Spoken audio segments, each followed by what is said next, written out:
Can you imagine the Gerasene demoniac, that story, if it played out this way?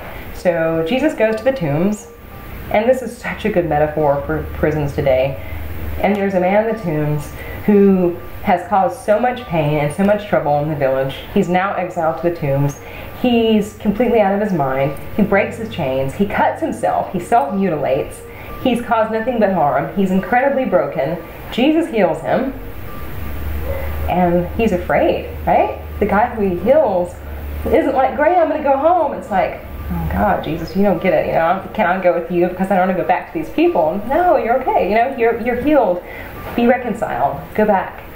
And do the people want him in the village? No. The people in the village are angry because Jesus has disrupted their economy, right? He sends the demons into the herd of swine, which incidentally is an unclean economy for these people, right? So then 2,000 swine go over a cliff.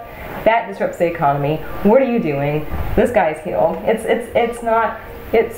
So what would we think, though, with that story, if Jesus healed him and he was able to be reconciled? But then Jesus said, you know what?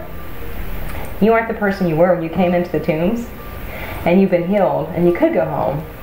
But man, these people are really pissed off at you. You've caused a lot of harm, so I'm going to put these chains back on you, and I'm going to leave you in the tombs. Because you hurt people, so we're going to hurt you the rest of your life. None of us would think that that's an appropriate story. None of us would find hope in that. That isn't hope, you know?